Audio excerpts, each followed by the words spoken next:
നമസ്കാരം, മലയാളി വാർത്തയിലേക്ക് സ്വാഗതം.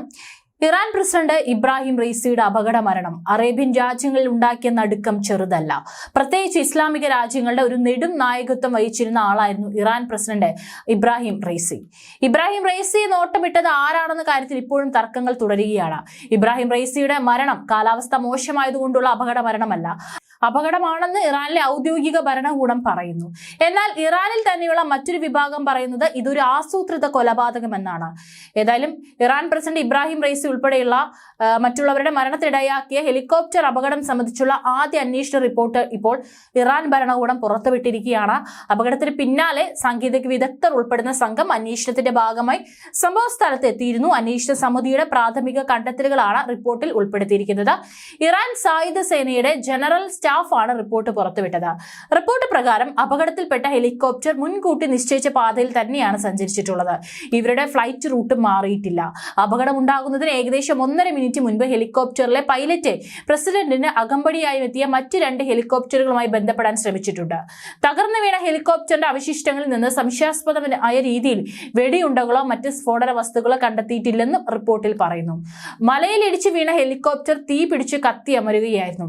ദുഷ്കരമായ ഭൂപ്രകൃതിയും മൂടൽമഞ്ഞും അതിശൈത്യവുമെല്ലാം തിരച്ചിലും രക്ഷാപ്രവർത്തനവും മണിക്കൂറുകളോളം വൈകാൻ കാരണമായി.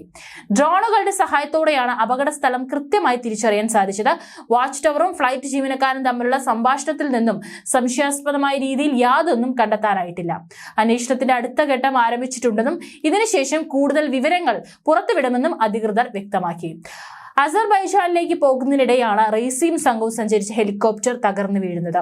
വിദേശകാര്യമന്ത്രി ഹുസൈൻ അമീർ അബ്ദുള്ളഹിയാൻ, ഇറാൻ പരമോന്നത നേതാവിന്റെ പ്രതിനിധി മുഹമ്മദ് അലി അലെ ഹാഷിം എന്നിവരും അപകടത്തിൽ കൊല്ലപ്പെട്ടവരിൽ ഉൾപ്പെടുന്നു.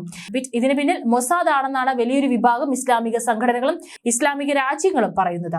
ഇസ്രായേലിന് നേരെയുള്ള അവരുടെ കൈ ചൂണ്ടുന്നതും ഇതിന് കാരണമുണ്ട്.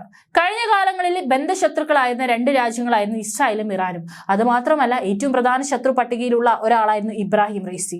ആ ഇബ്രാഹിം റൈസിയാണ് കൊല്ലപ്പെട്ടിരിക്കുന്നത്. ഏതായാലും ഇപ്പോൾ അറബ് രാജ്യങ്ങളുടെ, പ്രത്യേകിച്ച് ഖത്തർ അടക്കമുള്ള രാജ്യങ്ങളുടെ നെഞ്ചിടിപ്പ് കൂടിക്കൊണ്ടിരിക്കുകയാണ്. കാരണം ഇനി മൊസാദിന് അടുത്ത ലക്ഷ്യം ആര് എന്നുള്ള ചോദ്യമാണ് ഉയരുന്നത്. ഇബ്രാഹിം റൈസി യാത്ര ചെയ്തിരുന്ന ഹെലികോപ്റ്ററിന് ഹാൻഡ് ലാൻഡിംഗ് വേണ്ടി വന്നതായി അവിടെ എത്തിയ വൈദ്യസഹായം ജീവകാരുണ്യ പ്രവർത്തനവും നടത്തുന്ന റെഡ് ക്രസന്റ് പറയുന്നു.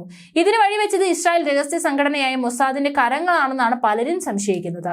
ലോകത്തിൽ അമേരിക്കൻ രഹസ്യ പോലീസായ CIA വെല്ലുന്ന രഹസ്യ പോലീസാണ് ഇസ്രായേലിന്റെ മൊസാദ്. ഈ ചാരസംഘടന ഇറാനിൽ എല്ലായിടങ്ങളിലും നുഴഞ്ഞു കയറിയിരിക്കുന്നു എന്നതിന്റെ സൂചനയാണ് ഇബ്രാഹിം റൈസിയുടെ കൊലപാതകമെന്നാണ് സാമൂഹ്യ മാധ്യമങ്ങളിൽ പ്രചരിക്കുന്നത്.